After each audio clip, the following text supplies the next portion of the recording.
자, 이번엔 2부 심층 인터뷰입니다. 여러분들께서 굉장히 좋아하시는, 저도 상당히 좋아하는 바로 그분이죠.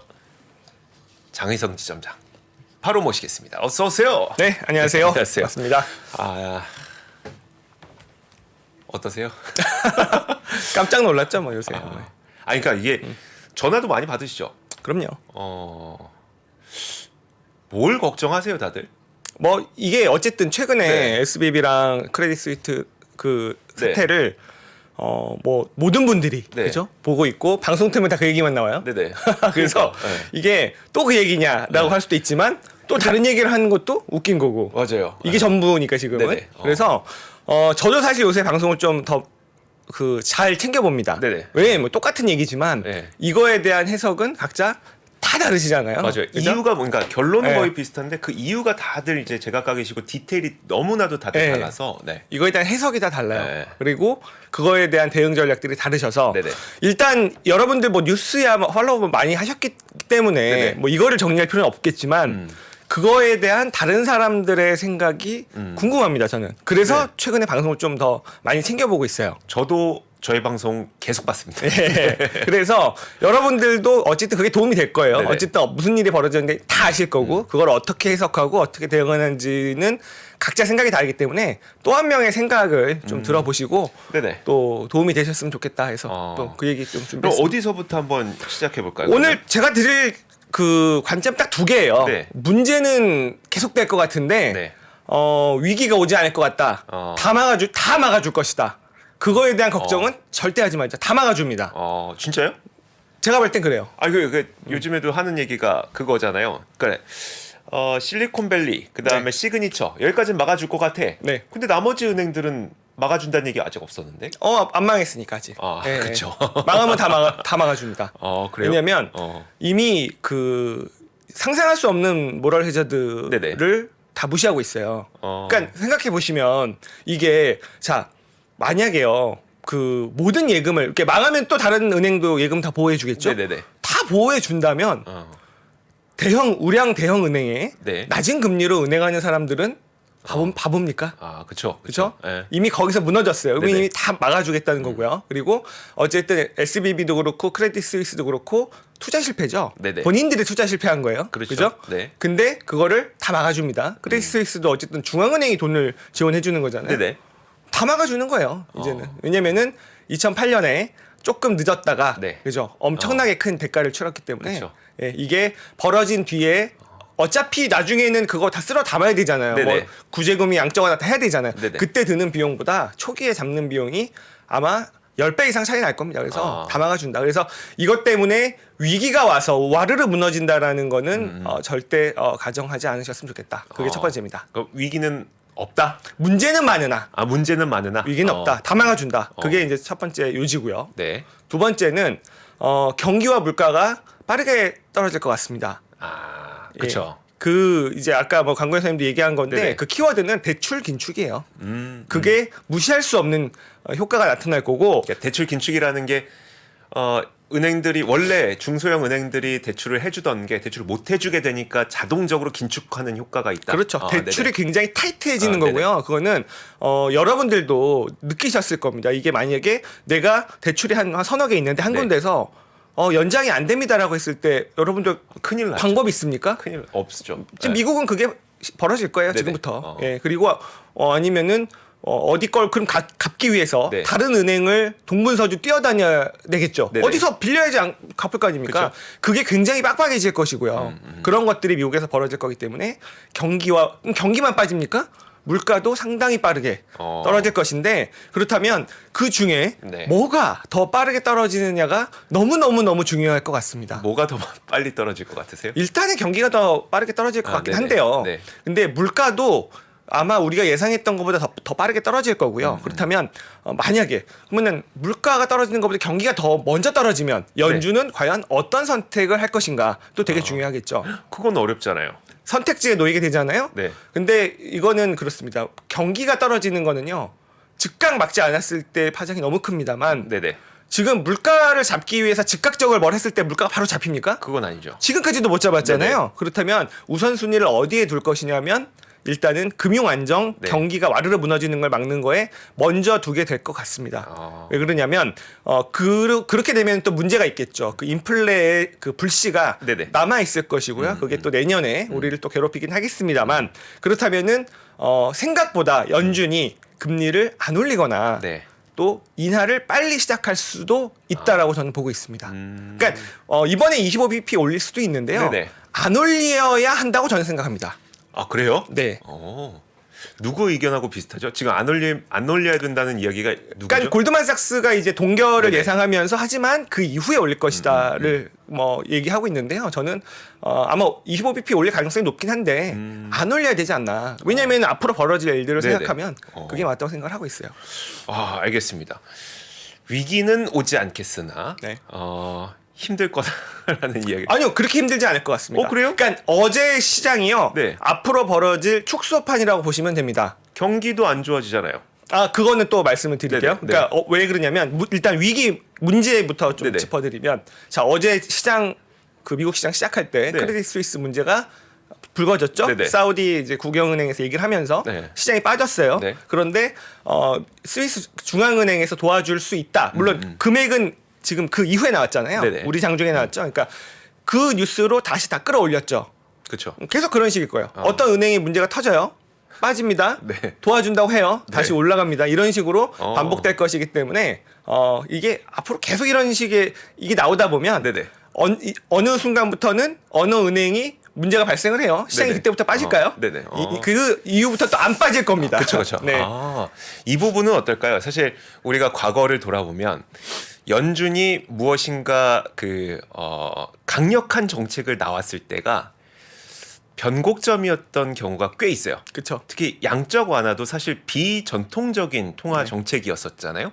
양적 완화를 통해서 우리는 세상을 바꿨었고 네. 한번. 그다음에 뭐 예전에 또 뭐 있었죠? 아무튼 이름 어려운 것들 항상 나오면 네. 그게 꼭 변곡점이었던 경우가 있어요. 근데 이번에도 네. 신기한 이름이 하나 등장했어요. 네. BTFP, 네. 뱅크텀 펀딩 프로그램. 네. 이건 어떤 의미일 것 같으세요? 이것도 사실상 양적 완화라고 봅니다. 그래요? 왜 그러냐면 뭐 내용은 다 아시잖아요. 네네. 이게 어쨌든 SBB가 그 장기 국채를 사놨는데 이거를 낮은 가격에 팔아야만 해서 네. 미실현 손익이 많은데 얘들아 미실현 손익 보지 말고 그거 갖고 오면 네. 액면가로 대출을 해줄게라는 거잖아요. 네. 그러면은 이게 어쨌든 그 뭔가 미실현 손익 때문에 뱅크런을 대응하지 못하는 일은 없도록 해주겠다는 거죠. 네네. 그러면은 그리고 어쨌든 대출을 뭐 1년 만기라고는 하지만 만약에 문제가 있으면 연장 해줄 거 아니에요? 네네. 그렇다면 이게 원래는 채권을 팔아서 조달해야 되는 돈을 팔지 않게 해주면서 그렇죠. 연준 물론 기금은 다른 데서 한다고 하지만 연준의 돈이 나가는 거잖아요. 네네. 사실상 양적 완화죠. 그래서 이게 이랬던 적이 2019년에 있습니다. 네. 2019년 10월에 있었어요. 2019년 10월. 네. 무슨 일이 있었죠 그때? 그때 그 약간 단기 자금이 경색이 왔었어요. 네네. 그 양적 축소를 하고 있었잖아요. 네. 그러면서 약간 그 은행들 간의 하루짜리 그 금리가 치솟았던 적이 있습니다. 네. 그래서 연준에서 어떤 조치를 발표하냐면 12개월물 미만의 단기물을 네. 월 600억 달러씩 사주겠다라는 게 2019년 10월부터 있었습니다. 그러면서 네. 사람들이 QE야? 이러니까 네. 연준이 뭐라고 했냐면 not QE라고 했습니다. 맞아요. 기억나요. 네. 그거 뭐였었지? 네. 그랬는데 그 시장에선 이걸 리틀 QE라고 기억을 하고 있죠. 그러니까 그런 일이 벌어져서 사주고 있다가 그 이제 팬데믹이 터진 거긴 한데 네. 그래서 연준의 자산 그래프를 보시면요. 이렇게 1차, 2차, 3차 양적 완화를 했다가 네네. 양적 축소를 해요. 네. 그러면은 축소하다가 팬데믹 터진 게 아니고요. 네. 하다가 다시 이렇게 올라오다가 팬데믹 터져서 이렇게 올라갑니다. 그래서 그때 단기물을 다시 사주면서 네. 그리고 약간 그 레포를 공급을 해주면서 영레포는 맡기는 거죠 연준에. 네네네. 그걸 레포는 연준이 돈을 주는 거고요. 그걸 하면서 단기 자금의 경색을 풀어주는 것을 한 적이 있습니다. 그것도 양적 완화죠 사실은. 네네. 지금도 양적 완화입니다. 그러니까 양적 축소를 한다고 하면서 이렇게 한쪽에서 푼다 그러면 이건 양적 완화 다시 네네. 양적 완화를 한 거라고 봐도 되는 거예요. 네. 그런데 그렇다면 다시 양적 완화? 그럼 이게 인플레를 자극할까? 그러지 않을 것 같습니다. 왜 그러냐면 네. 자 생각을 해볼게요. 자 지금 SBB의 그 예금자가 예금을 달라고 해요. 근데 채권을 팔아서 주려고 했더니 그 빚 뭐죠? 그 생각이 안 나. BTFP, 네, BTFP로 그 연준으로 돈을 받습니다. 네. 그러면은 그거를 예금을 인출을 해주죠. 그쵸. 그 예금자는 그 돈을 갖고 어딜 갈까요? 다른 은행이요. JP 모건이나 뱅크 오브 아메리카로 네, 가겠죠. 대형은행. 거기에 예금을 넣을 겁니다. 네. 이미 지금 요 며칠 새 뱅크 오브 아메리카에 150억 달러의 신규 예금이 늘어났다고 하죠. 네네. 그러면은 자 뱅크 오브 아메리카나 JP 모건은 그 돈을 받아서 어디에 어떻게 할까요? 대출 상품을 만들기. 아니죠. 이미 뭐 돈이 너무 많아서요. 네네. 다시 그 연준의 초과 지준으로 집어넣을 겁니다. 아, 그래요? 이미 아. 그런 대형 은행들은 거의 한 3조 달러에 육박하는 초과 지준을 네. 연준에 재예치하고 있죠. 네. 대형 은행들은 그러면 그렇습니다. 돌려 막은 거네요. 그렇죠.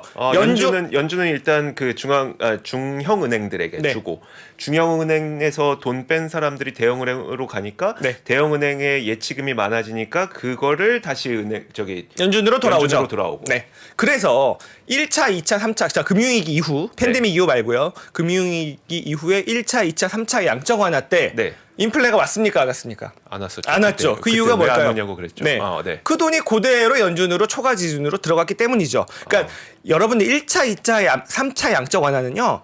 부실했던 은행을 건전화시켜 주기만 한 겁니다. 네네. 은행을 살려준 거예요. 네네. 은행이 망할 뻔했잖아요. 그렇죠. 그쵸. 근데 은행이 건전화돼서 그 초과적으로 생긴 유동성을 그냥 다시 연준이 예치를 했습니다. 네. 그러니까 시중에 돈이 안 풀렸죠. 네. 그러다 보니까 인플레가 안 왔단 말이에요. 팬데믹 때는 그렇지 않고 네. 돈을 살포를 했죠. 그쵸. 그러면서 네. 인플레가 왔기 때문에 이번에도 연준이 추가적으로 푼 유동성이 은행들을 건전화시켜주고 돌고 돌아서 다시 초과 지준으로 연준으로 돌아올 거기 때문에 사실상의 양적 완화이지만 네. 그러나 이게 인플레를 자극하지는 않을 것이다라고 보시는 게 맞을 것 같아요. 알겠습니다. 사실 인플레를 자극하려면 소비자들의 통화가 늘어나야 되는 거잖아요. 네. 기업들의 통화가 늘어나고. 근데 그게 아니라 그냥 어떻게 보면 대차대조표만 늘어나는 거네요. 딴 거 안 건드리고. 그렇죠. 네네. 비슷하다. 네. 정확하지는 않겠죠. 네. 정확하지는 않겠죠. 그러니까 이제 어쨌든 이게 채권을 팔아서 네. 나가야 될 거를 네. 일단은 채권을 킵해두고 네. 그 대출을 그 연준으로부터 받아서 네. 이제 예금을 내주는 중앙은행들은 이제 그런 게 이제 이 프로그램이라고 볼 수 있겠죠. 알겠습니다. 네. 그러면 금리 인상은 좀 거의 어느 정도까지 될 것 같으세요, 이제? 일단은 저는 안 하는 게 맞다고 보는데, 네네. 그러니까 그 금리를 덜 올리게 될 겁니다. 얼만큼 덜 올리게 되냐면, 이게 그러려면 이제 아까 그 대출 긴축에 대한 얘기를 좀 해야 되는데, 네네. 이게 지금 금리 이제 노무라는 금리 인하 얘기하고 있잖아요. 네네. 말씀하셨던 대로 금리가 인하했다는 얘기는 굉장히 심각하다는 얘기거든요. 네. 근데 사실은 심각해요. 네. 심각해서 금리를 올리지 않아야 되는 게 뱅크런이라는 게요. 네. 끝나지 않았습니다. 왜 네. 그러냐면 아무리 보호가 된다 한들 자, 여러분들 생각해 보세요.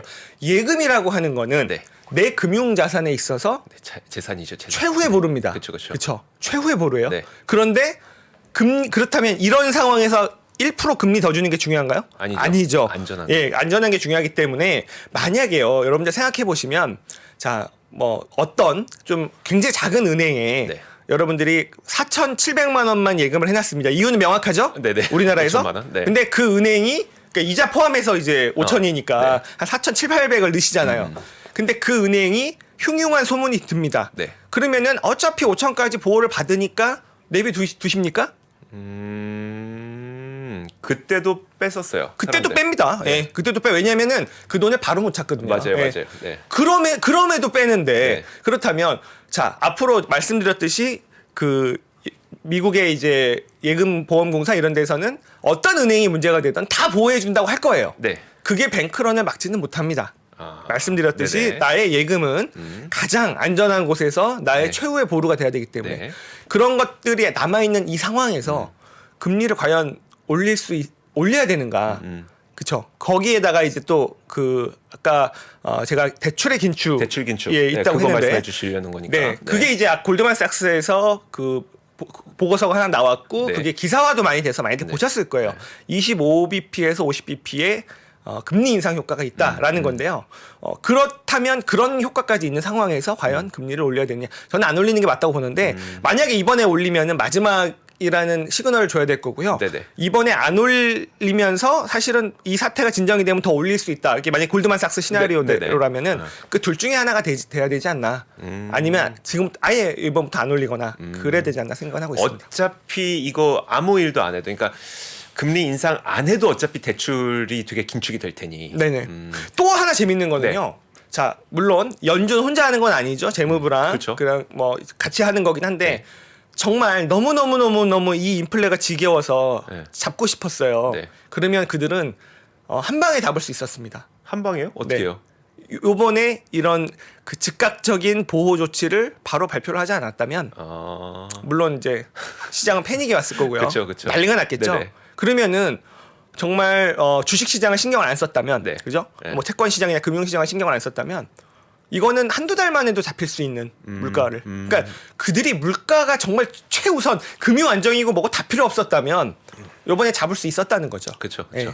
그런데 그러지 않았잖아요. 네. 예. 그렇게 보면은 금리를 무리하게 올릴 필요는 없는 상황이다라고 생각은 들어요. 근데 이제 대출 긴축이 생기고 발생하 이건 현상이니까 네. 대출 긴축이라는 게 발생을 하고 결국 그 중소기업들이 본인들의 자금 융통이 힘들어지고 그러면서 경기가 회복되는 시기가 뒤로 밀리고 이거 거의 강구현 선임하고 이야기가 비슷하게 흘러가고 있는데 경기가 회복되는 시기가 뒤로 밀리게 된다면 밀리는 게 아니라 나빠지겠죠. 왜냐하면 지금까지 안 나빴잖아요. 네네. 제가 지지난주에도 말씀드렸던 게 연준이요. 금리를 이렇게 팍팍 올리는 데는요. 어떤 자신감이 근저에 있었냐면 경기가 좋다. 경기가 너무 좋았습니다. 버틸 수 있었다는 거예요. 연착륙에 대한 강력한 자신감이 있었는데 근데 그 자신감이 후퇴가 되겠죠. 경기는 나빠질 겁니다. 나빠질 거예요. 그거는 이 사태로 인해서 전망을 저도 완전히 바꾸는 거예요. 근데 그 자신감이 후퇴하는 만큼 금리 인상의 폭도 후퇴를 해야 되는데 저는 거의 다 후퇴해야 되지 않냐 그런 생각을 하는 거죠. 예, 그래서 그렇다면 어느 정도 대출의 긴축이 있느냐가 골드만삭스 보고서에도 수치가 있거든요. 그걸 좀 말씀드려 볼게요. 일단은 이들은 이제 자산 규모 2,500억 달러 미만 은행에 대해서 조사를 한 건데요. 이 2,500억 달러를 하는 이유는 이게 아까도 얘기했지만 스트레스 테스트를 받지 않는 그 기준이기 때문이에요. 근데 이게 굉장히 큰 규모거든요. 그러다 보니까 우리 돈으로 따지면 300조가 넘잖아요. 그렇죠. 예, 그러니까 그 2천억 달러에 있었던 이제 SBB가 여기를 싹 피해갔던 건데 아마 스트레스 테스트를 했으면 그런 식으로 운용을 하지는 않았을 겁니다. 그래서 이들 은행을 봤을 때 이들 은행이 대출에서 차지하고 있는 규모를 보니까요. 상업이나 산업 대출의 50%를 담당하고 있고요. 거주용 부동산의 대출의 60%를 담당하고 있습니다. 미국 전체예요? 네네, 미국 전체에. 네, 그리고 상업용 부동산 대출의 80%를 담당하고 있고 소비자 대출의 40%를 담당하고 있다고 합니다. 그렇겠죠. 왜냐하면 그 한 10개 남짓의 은행을 대형 은행을 제외하고는 모든 은행이 2,500억 달러 미만이니까요. 그쵸. 그래서 이렇게 큰 부분을 차지하고 있는 게 그런 규제의 사각지대에서 있었기 때문에 문제가 생겨도 정말 몇 개는 더 생길 수 있는 상황이라고 봐야겠죠. 그렇다면 거기다가요. 미국 전체 은행 대출에서요. 조금 위험한 은행의 대출 비중을 좀 보니까 예대 비율이 높은 은행, 그러니까 예금 대비 대출이 높은 은행에서 나간 대출이 전체 미국 대출의 20% 정도가 된다고 합니다. 그리고 이거 무슨 의미예요, 이게? 그러니까 이제 예대 비율이 높다라는 거는 예금보다 대출을 많이 나간. 은행 중에? 은행 중에. 그 은행이 갖고 있는 대출이 미국 전체 은행 대출의 20%다.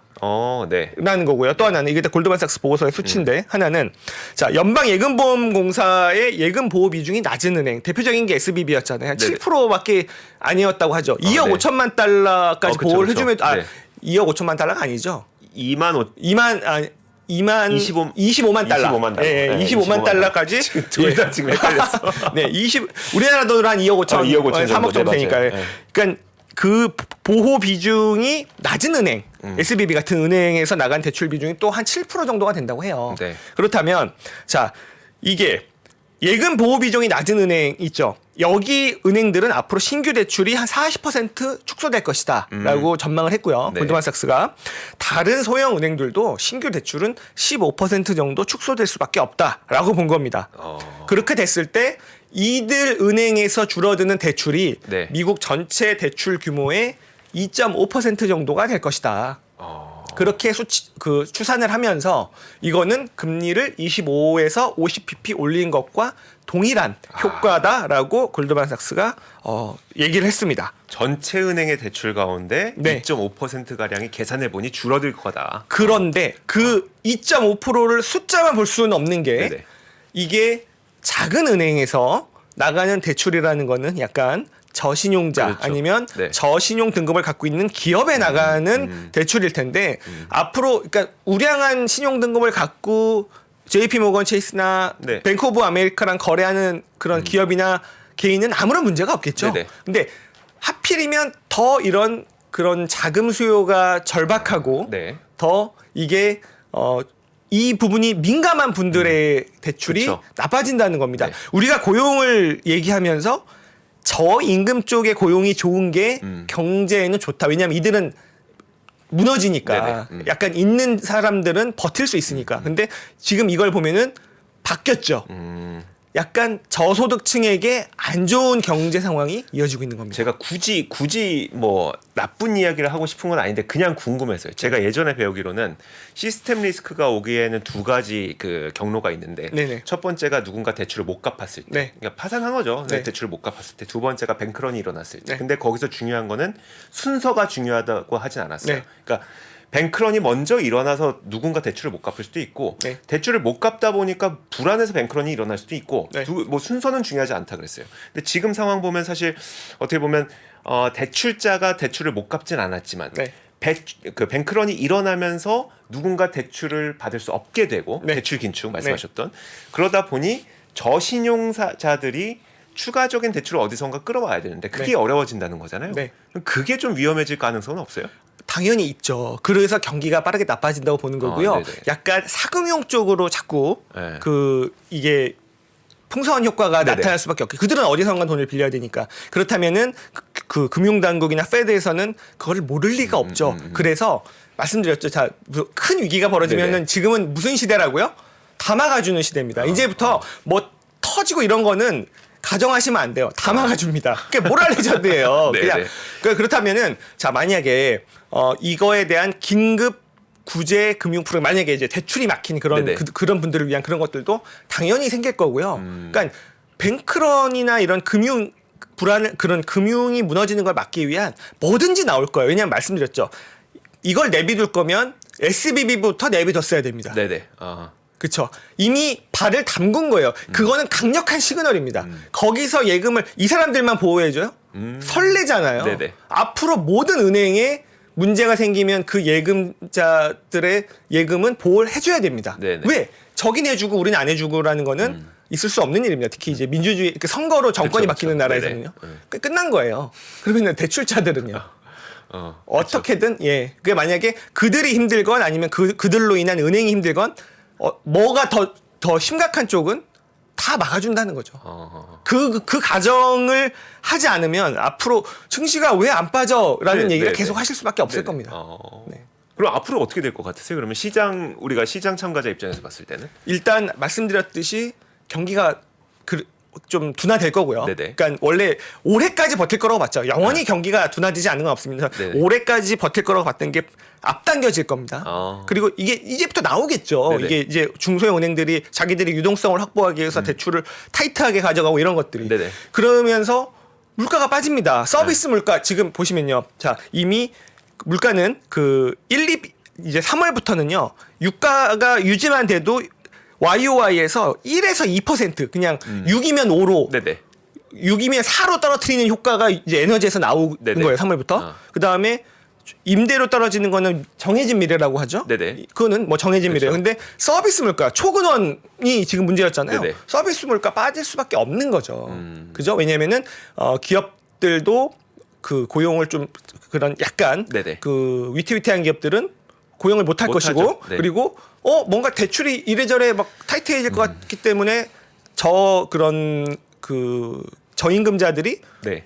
굉장히 일터로 많이 나올 것이고 네네. 그리고 소비를 줄일 것이고 그런 것들이 나올 텐데 물가도 빠지고 경기도 빠집니다. 그렇다면 경기가 버틸 거라는 가정에 있어서만큼은 좀 아쉽죠. 네네. 왜냐하면은 내년에 경기가 나빠졌으면 네네. 물가는 이미 많이 빠졌을 텐데 네. 그렇다면 사실 저는 올해는 물가가 그렇게 중요하지 않다고 봤습니다. 어쨌든 빠지긴 빠지니까 네네. 그렇기 때문에 물가가 중요해졌습니다. 네. 물가도 빨리 빠져주는 거를 확인해줘야만 되는 겁니다. 경기가 나빠져서 이거를 금리를 낮춰야만 되기 때문에 네. 그러면은 물가가 많이 빠지면 빨리 낮출 수 있겠죠. 네. 그래서 물가가 되게 중요해졌고요. 근데 어쨌든 저는 연준은 올해 금리를 상당 부분 많이 낮출 수밖에 없는 상황이 올 것이고 그 굉장히 고차 방정식이 됐겠죠. 네네. 그렇죠. 금리를 낮추면은 그쵸. 그렇죠. 네. 근데 그렇다면 힘이 돈이 많은 네. 그렇죠. 이게 금융 환경이라는 게 중요하지 않은 네. 그런데 지금 뭔가 열심히 새로운 것들을 개발하고 챗 GPT-4가 나왔는데 사실 네네. 제일 중요한 뉴스인데 네. 아쉽죠. 자꾸 이런 얘기만 방송에 나오는 게 네. 그런 기업들은 전혀 문제가 없겠죠. 그리고 그러다 보면 주식 시장에서는 와 무너지진 않는구나. 근데 대부분의 기업들이 네. 경기가 안 좋으니까 성장이 못하는구나. 근데 성장이 보이는 빤한 기업 섹터가 딱 나온단 말이에요. 네네. 우리나라가 1, 2월 달에 지금까지 보여주고 있는 거 아닙니까? 다 어려운데 성장이 보이는 빤한 섹터. 네네. 엄청난 수급이 몰리게 되겠죠. 그래서 시장이 무너지지는 않을 거라고 저는 보고요. 모두가 다 해피하게 치고 나가는 건 당연히 없겠죠. 그러면 여기서 성장이 보여주는 그렇죠? 소수 그 섹터의 수급 쏠림으로 인한 그래서 그들에 대한 매수는 주저하실 필요가 없다라고 저는 생각을 하고 있습니다. 그래요? 네. 어떻게 이렇게 자신 있게 말씀하세요? 다른 분들과 다르게? 왜냐하면 어떻게 이렇지?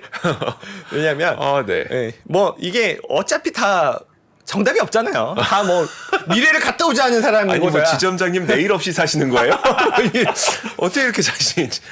좋네. 아니 좋긴 좋아. 왜냐면 나쁜 건 나쁜 거고요. 아, 네네. 예, 나쁜 건 나쁜 거고 그리고 무너지지 않을 거는 저는 뭐 명확하게 보이기 때문에 거기서 또 잡아야 되는 기업은 또 명확히 보이고 네네. 그게 뭐 맞지 않은 생각을 합니다. 그 알겠습니다. 대신 변동성이 클 거예요. 말씀드렸듯이 네, 어제 시장처럼 네. CS 문제가 터지면 훅 빠졌다가 네네. 막아준다 그러면 올랐다 그러면은 이 변동성을 이길 수 있을 정도의 적정 비중. 근데 아까 말씀하셨던 그 수급 쏠리는 그 산업이 있잖아요. 네네. 그쪽은 그렇게 안 빠져요. 크게 그겁니다. 그러니까 빠질 수도 있어요. 다 네네. 같이 빠질 때 빠질 겁니다. 네네. 근데 이게 올라올 때 매수 수급은 이쪽으로만 몰리. 다 팔았다가 매수 수급이 이쪽으로 몰릴 수 있기 때문에 네네. 그러니까 이제 이 변동성을 이길 수 있는 정도의 적정 비중은 중요하신 거고요. 네. 레버리지 같은 거 터질 수도 있는 거죠. 그러니까 네네. 어제는 하루 만에 왔다 갔다 했지만 예. 일주일 단위로 이렇게 돼버릴 수도 있는 거예요. 네네. 지나고 나면 안 빠졌다라는 거지 이렇게 빠졌다가 올라오는 거는 그쵸. 계속 있을 것 같습니다. 그거는 또 주의를 하셔야 지금부터 플랫하게 네네. 무너지지 않는 게 아니고요. 빠져도 올라온다는 거예요. 빠져도 그게 뭐 한 며칠 빠져도 그게 다시 올라온다는 거지. 네. 엄청난 변동성에 놓여 있는 건 사실입니다. 알겠습니다. 수급이 싹 몰리게 되는 산업까지 말씀해 주셨으니까 자, 참고를 해서 우리 투자에 직접 도움이 되는 진짜 직접 도움이 되는 정말 자신감 있게 말씀해 주신 장의성 지점장님 오늘 여기서 보내드리도록 하겠습니다. 고맙습니다. 네, 고맙습니다. 3프로TV가 전국 방방곡곡 숨어있는 주식 고수를 찾습니다. 내가 박근형 부장, 염승환 이사보다 시장을 더 잘 본다. 내가 이선엽 이사보다 종목 선정이 뛰어나다.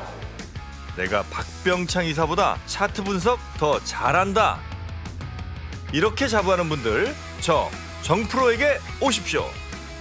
여러분의 실력을 마음껏 뽐낼 수 있도록 판을 깔아드리겠습니다.